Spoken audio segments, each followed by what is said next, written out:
प्रदेश में आप योगी सरकार की जो कानून व्यवस्था है इसको किस नज़र से देखते हैं? नहीं, कानून व्यवस्था तो अभी ठीक चल रही है। हाँ। लेकिन थोड़ी इसमें और चुस्ती की ज़रूरत है। चुस्ती की ज़रूरत है। मामले अगर होते हैं पुलिस को सूचना जाते, जैसे 112 नंबर पुलिस है सर, इसको सूचना जाने के बाद ऐसा माना जाता है कि 15 से 20 मिनट के अंदर पहुंच जाना चाहिए, लेकिन जब वहां कांड होता है पुलिस वहां पर 1 घंटे तक नहीं पहुंचती है। इस पर क्या कहना चाहिए?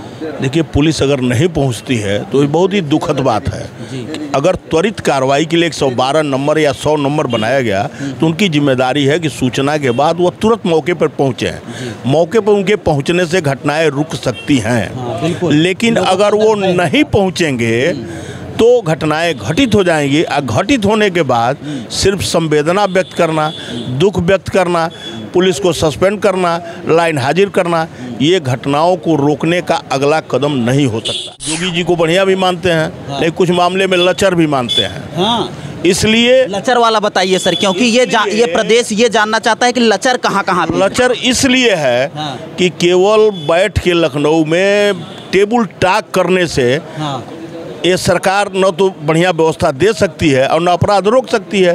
उसके लिए एक राजा की हनक होनी चाहिए जो योगी जी पैदा नहीं कर पा रहे हैं। केवल हम यहाँ बैठ के और ऐसे ही हल्ला करते रहें और कहते रहें कि सारी व्यवस्था मैं दुरुस्त कर दूंगा, ऐसे व्यवस्था दुरुस्त नहीं होता है। उसके लिए कठोर कार्रवाई तुरंत करनी होने के बाद प्रेम यादव की हत्या हो जाती है। 1 घंटे तक न कोई सूचना, न कोई फ़ोन, न कोई वीडियो। आजकल सोशल मीडिया का ज़माना है, वीडियो तुरंत वायरल हो जाता है। ऐसे मामले पर आप क्या कहना चाहेंगे सर, और समाज को क्या संदेश देना चाहेंगे? देखिए, बाद में फोर्स लगाना, चप्पे चप्पे पर पुलिस तैनात कर देना, इससे न तो अपराधी डरेंगे और न समाज में वह बेकार की धारा है, वह केवल लगा दीजिए। और लगाने के बाद भी अपराध हो जाए तो मुझे लगता है कि 144 किसी भी काम की धारा नहीं है। अगर 144 लगने के बाद आप रोक नहीं पाते हैं, किसी को मीटिंग में जाने से नहीं रोकते, किसी को धरना करने से नहीं रोकते, तो 144 का क्या मकसद है? कर्फ्यू लगा दीजिए, लोग सड़क पे घूमते रहे असला लेके, क्या मतलब है उस कर्फ्यू का?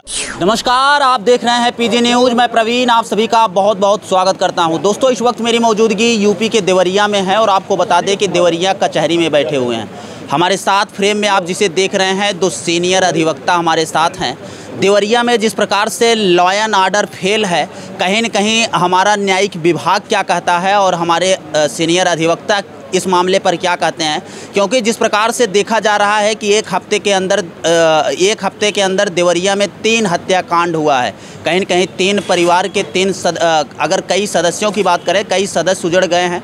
अगर हम ब्राह्मण और यादव परिवार की बात करें तो 6 लोग, और एक चौहान बस्ती में बात करें तो यादव और चौहान में होता है, चौहान मारा जाता है। एक जगह का और मामला है। ऐसे 3 मामले हैं देवरिया में जो बहुत तेज़ी से मीडिया पर तूल पकड़ते हुए नज़र आ रहे हैं। यहाँ पर अगर हम न्याय की बात करें तो किस हिसाब से यहाँ पर लॉ एंड ऑर्डर है, आइए बातचीत करने की कोशिश करते हैं। सर, सबसे पहले बहुत बहुत स्वागत है आपका। नाम अपना बता दीजिए। अरविंद पांडे, एडवोकेट जी। जिस हिसाब से ये मामला देवरिया का जो है वो अब लगातार जो है इस पर राजनीतिक बात हो रही है, लेकिन आप क्या कहना चाहते हैं? देखिए, अपराधी की कोई जात नहीं होती है जी। अपराध की भी कोई जात नहीं होती है। इसमें दोनों वर्गों के लोग शामिल हैं, फॉरवर्ड भी हैं, बैकवर्ड भी हैं। तो फिर जातवाद कहाँ से आ गया? सर, यहाँ पे अगर हम कहें कि जैसे कुछ पॉलिटिकल ऐसे नेता आए जो कि घर पर मिलने के लिए गए, तो हम कह रहे हैं कि दोनों जगह मामला गड़बड़ हुआ है, दोनों जगह हत्याएं हुई हैं, तो दोनों परिवार में जाना चाहिए ना। एक परिवार में जाकर वहाँ पर राजनीति खड़ा कर दी है। देखिए, होता है कि ये देखा जाता है कि एग्रेसर कौन है, ठीक है, सहानुभूति किसके पक्ष में है, लोग उसी के पास जाते हैं। हम इसको ये नहीं कह सकते हैं कि राजनेताओं को दोनों परिवार में जाना चाहिए। राजनेता कोई जज नहीं है कि वो दोनों को दोनों का पहले सबूत लें, दोनों की गवाही लें तब फैसला करें। वहाँ एक परिवार के 5 लोगों की हत्या हुई थी। अगर वहाँ राजनेता गए और दूसरा परिवार फरार था तो उस परिस्थिति में क्या बुरा हुआ, ज़रा बता दीजिए आप। कोई बुरा नहीं हुआ। सहानुभूति की सबकी पूर्ति है। अच्छा सर, जिस हिसाब से राजस्व टीम की अगर बात किया जाए, राजस्व टीम, चकबंदी, लेखपाल, ये सब जो भी अधिकारी इसके कर्मचारी हैं, क्या पहले से उनको ये नहीं पता था कि प्रेम यादव का जो घर है वो सरकारी ज़मीन में बना हुआ है? को पहले से पता था।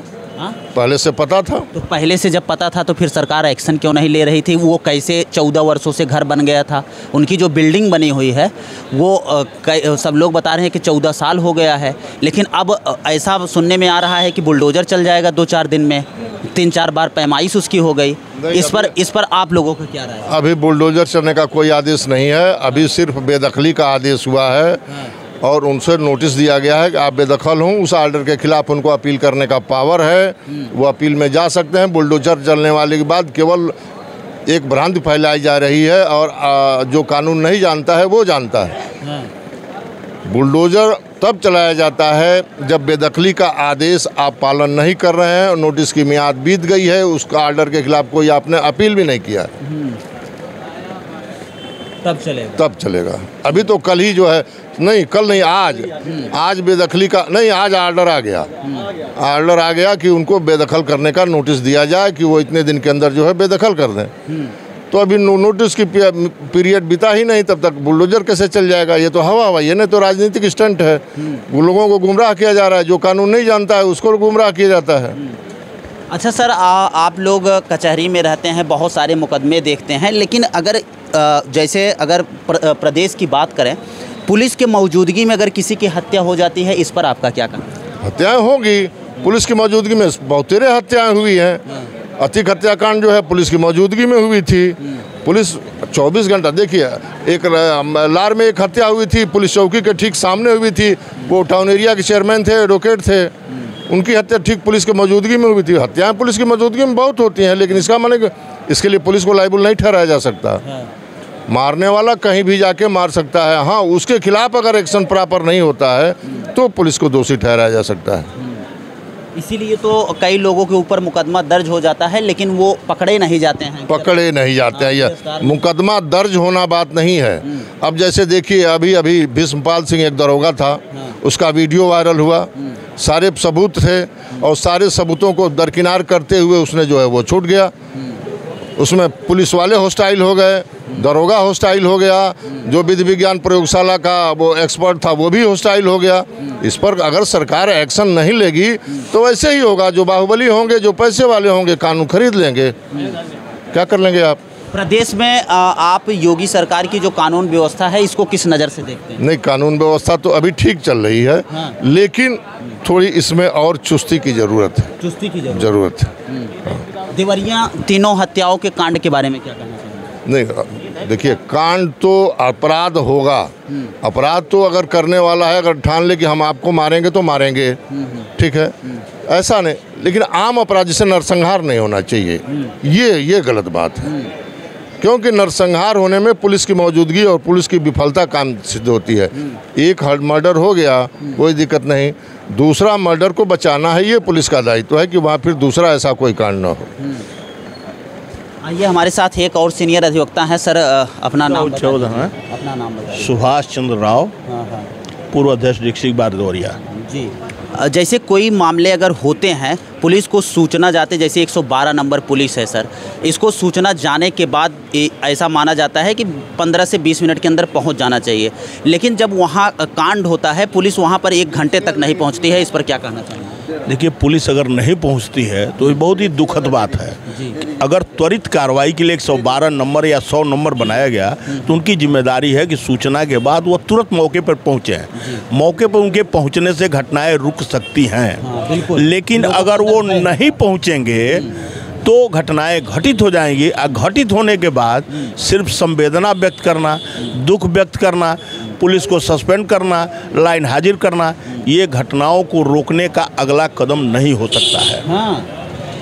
ये जान लीजिए, इसके लिए ज़रूरी है।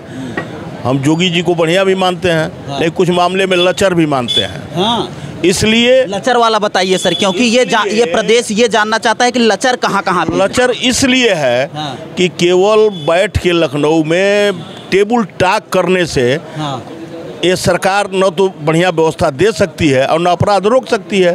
उसके लिए एक राजा की हनक होनी चाहिए, जो जोगी जी पैदा नहीं कर पा रहे हैं। केवल हम यहाँ बैठ के और ऐसे ही हल्ला करते रहें और कहते रहें कि सारी व्यवस्था मैं दुरुस्त कर दूंगा, ऐसे व्यवस्था दुरुस्त नहीं होता है। उसके लिए कठोर कार्रवाई तुरंत करनी होगी। जैसे मान लीजिए 112 हमने किया और उसके पहुंचने में आधा घंटा या 1 घंटा लग गया, उस टीम को बर्खास्त कर दीजिए। देखिए अगले दिन से 112 वाले समय से मौके पर पहुंचेंगे और जाके अपराध अंकुश में आ जाएगा। जिस प्रकार से फतेहपुर रुद्रपुर के पूरे एरिया की बात किया जाए, अब पूरा छावनी में तब्दील हो गई है। अगर ये बात किया जाए, चप्पे चप्पे पर पुलिस लगा दिया गया है। क्या घटना होने के बाद प्रेम यादव की हत्या हो जाती है, 1 घंटे तक न कोई सूचना, न कोई फ़ोन, न कोई वीडियो। आजकल सोशल मीडिया का ज़माना है, वीडियो तुरंत वायरल हो जाता है। ऐसे मामले पर आप क्या कहना चाहेंगे सर, और समाज को क्या संदेश देना चाहेंगे? देखिए, बाद में फोर्स लगाना, चप्पे चप्पे पर पुलिस तैनात कर देना, इससे न तो अपराधी डरेंगे और न समाज में, वह बेकार की धारा है। वह केवल लगा दीजिए और लगाने के बाद भी अपराध हो जाए तो मुझे लगता है कि 144 किसी भी काम की धारा नहीं है। अगर 144 लगने के बाद आप रोक नहीं पाते हैं, किसी को मीटिंग में जाने से नहीं रोकते, किसी को धरना करने से नहीं रोकते, तो 144 का क्या मकसद है? कर्फ्यू लगा दीजिए, लोग सड़क पे घूमते रहे असला लेके, क्या मतलब है उस कर्फ्यू का? उसका मतलब यह है कि सड़क एकदम ऐसा हो जाए, खाली हो जाए, कोई सड़क पे नजर ना आवे, तब न दहशत होगा। लोग आते जाते रहें, 144 लगाई, मीटिंग होता रहे, लोग मौके पर जाते रहें, वो उनका खूंटा उखाड़ने की धमकी देते रहे, वो उनका मकान गिराने की धमकी देते रहे, ऐसे अपराध नहीं रुकने वाला है और ये कभी भी नहीं रुकेगा। ऐसे ही रहा तो कम से कम इसके लिए कठोर कदम, जो कहा जाता है ना, कठोर कदम उठाएंगे तभी जाके अपराध रुकेगा, उस पर अंकुश लगेगा। अन्यथा सब खोखला दावा रहेगा, होता रहेगा और होगा कुछ नहीं। जिस प्रकार से देवरिया में राजस्व टीम को निलंबित किया जाता है कुछ अधिकारियों पर, इस पर क्या कहना चाहेंगे? देखिए, ये टीम को सस्पेंड करना और उससे अपराध रोकने के लिए जरूरी है कि अगर टीम सस्पेंड हो तो आगे भी लोग भयातुर हो उससे कि हम गलत काम नहीं करेंगे। आज वो सस्पेंड हुए, कल बहाल हो जाएंगे, पूरा पैसा पा जाएंगे, तो फिर उनके सस्पेंड होने या उनके पुलिस लाइन हाजिर होने से क्या मतलब है? इससे नहीं रुकेगा। जो अपराध कराने में सहयोग किया है उसको साथ अगर कठोर कार्रवाई की जाएगी तो अगला डरेगा और उसके बाद कोई कार्रवाई नहीं हो पाएगी, रुक जाएगा अपराध। ये मेरा दावा है कि वो अपराध रुक जाएगा। लेकिन मैं जानता हूँ कि आज मैं सस्पेंड हुआ हूँ, कल बहाल हो जाऊँगा, मेरा सब वेतन मिल जाएगा। तो ऐसे लोग करते रहेंगे, करते रहिए, कोई दिक्कत नहीं है। फिर भविष्य में मेरा रोटी सेक जाएगा और राजनीति की रोटी सेकी जा रही है। 2024 के चुनाव के मद्देनजर एक वर्ग ब्राह्मण वर्ग की बात कर रहा है, एक वर्ग यादव वर्ग की बात कर रहा है, कोई मानवता की बात नहीं कर रहा है, कोई समाज से अपराध खत्म करने की बात नहीं कर रहा है। केवल खोखला दावा कि साहब उनकी मकान न गिरे, उनकी मकान न गिरे। अरे जिनकी मकान अगर सार्वजनिक जमीन में है तो वो गिरनी चाहिए, उस किसी जात का हो, हम किसी जात के हों। अगर मैंने गलत कब्जा किया है तो निश्चित मेरी मकान गिरनी चाहिए। लेकिन सर ये बताइए कि घटना होने के बाद ही गिरनी चाहिए, घटना के पहले तो गिराना चाहिए? देखिए, घटना के पहले गिरना चाहिए, लेकिन यही तो सरकार इसमें दोषी किसको मान? इसमें दोषी सरकार की भी है और सरकार की ये जो व्यवस्था है, ये सारी व्यवस्थाएं अगर लचर हैं तो निश्चित रूप से यह सब अपराध होता रहेगा।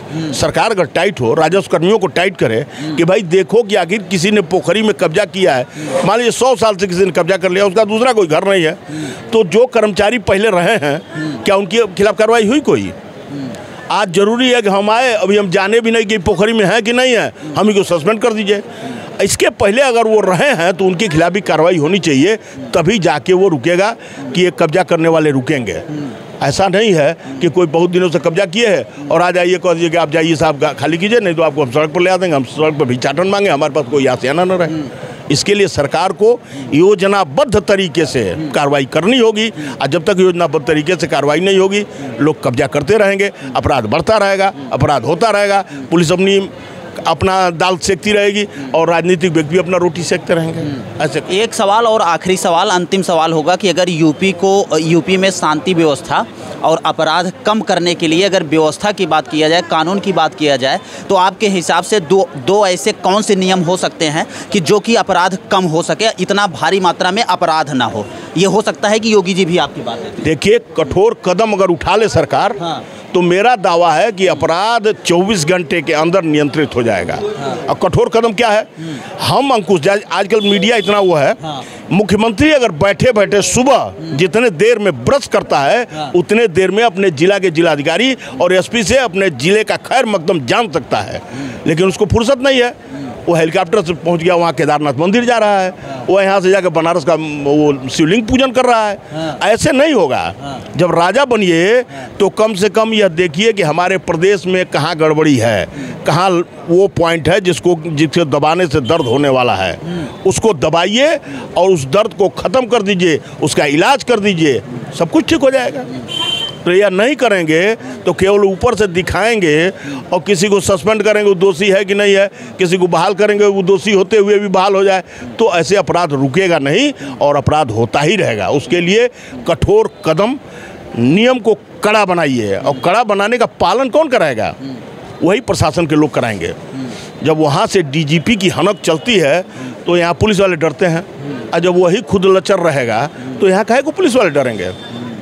हम थाने पे जाएंगे, हमारी सुनवाई नहीं होगी, हम मार खाए हैं, हमारा सर फटा हुआ है, हमारा मुकदमा 308 का 307 का दर्ज होना चाहिए, मेरा दर्जे नहीं हुआ, और हमारा विरोधी जो मार खाया नहीं उसका मुकदमा दर्ज हो गया, हम जेल में बंद हो गए। ये तो अपराध है ना, ये निष्पक्षता है, निष्पक्ष काम नहीं है। यह तो किसी को प्रश्रय देने का, अपराध बढ़ाने का काम है। यह काम सरकार को नहीं करना चाहिए। चलिए, आप ये देख सकते हैं हमारे साथ कचहरी के 2 सीनियर एडवोकेट अपनी बात रख रहे थे देवरिया कांड को लेकर। आप क्या सोचते हैं? कमेंट राय में अपनी राय जरूर दीजिएगा। मित्रों, मिलते हैं फिर से एक नेक्स्ट वीडियो में और एक नई खबर के साथ। तब तक के लिए हमें दीजिए इजाज़त। जय हिंद, जय भारत।